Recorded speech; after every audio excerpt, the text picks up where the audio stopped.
राधे राधे।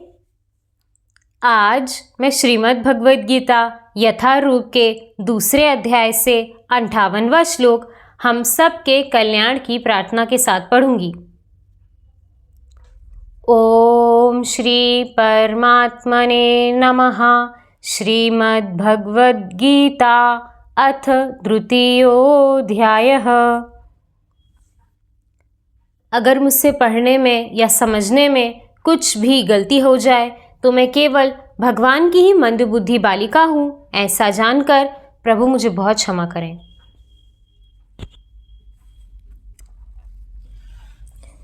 दूसरा अध्याय गीता का सार 58वां श्लोक। यदा संहरते चायं कूर्मो गानीव सर्वशाः इन्द्रियाणीन्द्रियार्थेभ्यस्तस्य प्रज्ञा प्रतिष्ठिता। जिस प्रकार कछुआ अपने अंगों को संकुचित करके खोल के भीतर कर लेता है, उसी तरह जो मनुष्य अपनी इंद्रियों को इंद्रिय विषयों से खींच लेता है वह पूर्ण चेतना में दृढ़ता पूर्वक स्थिर होता है।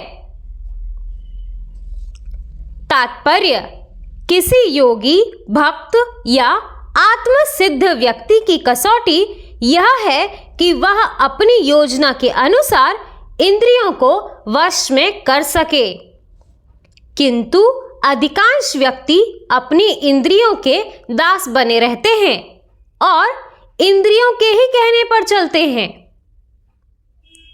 यह है उत्तर इस प्रश्न का कि योगी किस प्रकार स्थित होता है। इंद्रियों की तुलना वैशीले सांपों से की गई है। वे अत्यंत स्वतंत्रता पूर्वक तथा बिना किसी नियंत्रण के कर्म करना चाहती है। योगी या भक्त को इन सांपों को वश में करने के लिए एक सपेरे की भांति अत्यंत प्रबल होना चाहिए।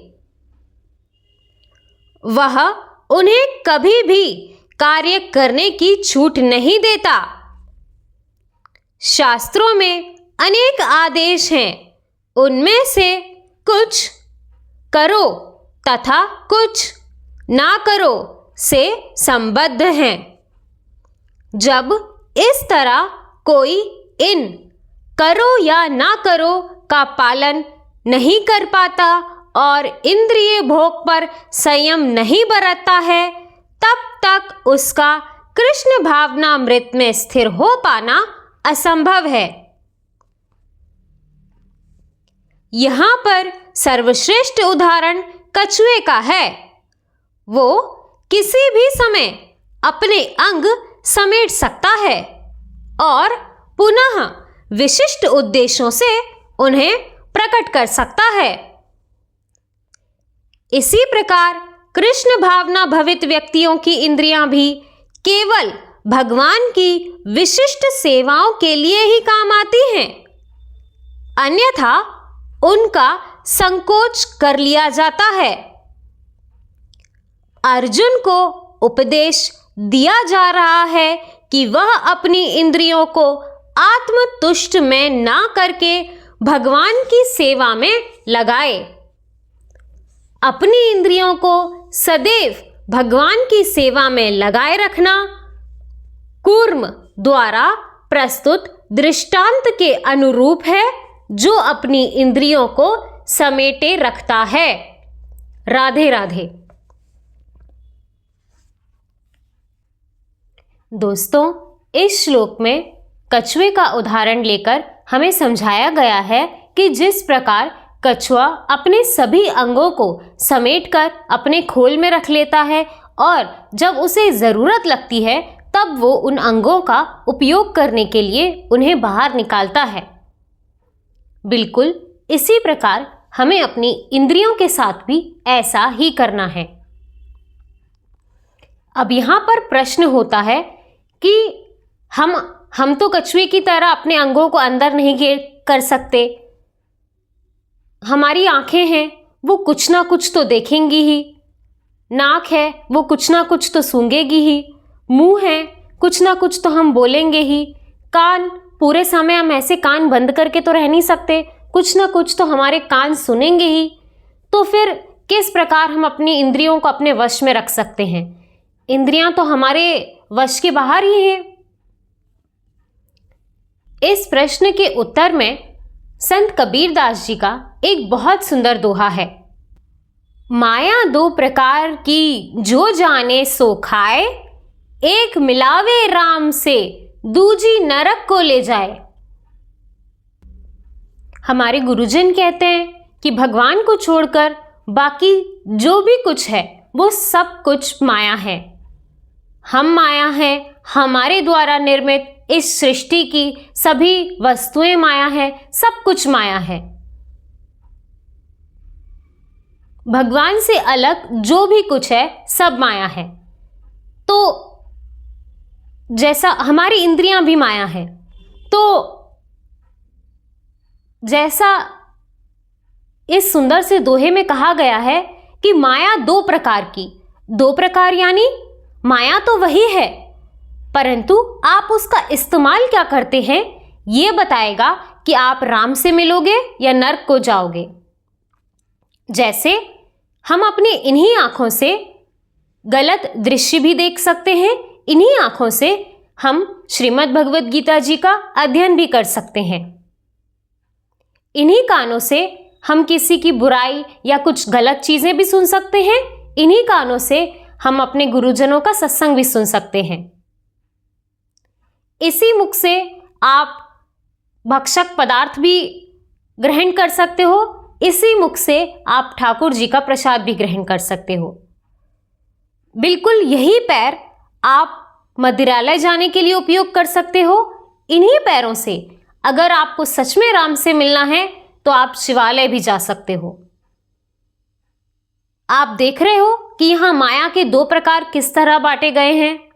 माया वही है, माया सब कुछ है, परंतु माया का आप उपयोग क्या कर रहे हो यह बताएगा कि आपका परिणाम क्या होगा। यहां पर जैसा भगवान ने कहा है कि कछुए की तरह अपनी इंद्रियों को समेट लेना है, यानी जब भी कोई ऐसी परिस्थिति आए, कोई गलत भोजन आपको करने के लिए दिया जाए, कोई गलत चिंतन हो रहा हो, किसी गलत तरीके के दृश्य दिखाए जा रहे हो, तो आपको उस समय तुरंत अपनी इंद्रियों को समेट लेना है। और जब आपको ऐसा लगे कि हम भगवान की सेवा का काम कर रहे हैं, कुछ अच्छा काम कर रहे हैं, तब आपको अपनी उन्हीं इंद्रियों का उपयोग करना है। इसीलिए संत कबीरदास जी ने इन दो लाइनों में इस बहुत बड़े प्रश्न का बहुत सरलता से जवाब दिया है। माया दो प्रकार की जो जाने सो खाए, एक मिलावे राम से दूजी नरक को ले जाए।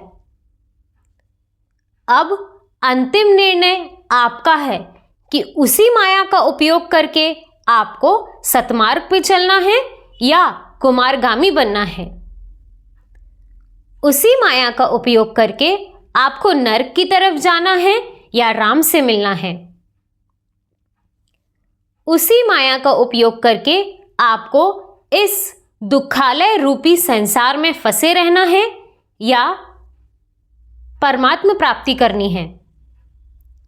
उसी माया का उपयोग करके आपको विषयों का चिंतन करना है या निष्काम भाव से कर्म की तरफ आगे बढ़ना है।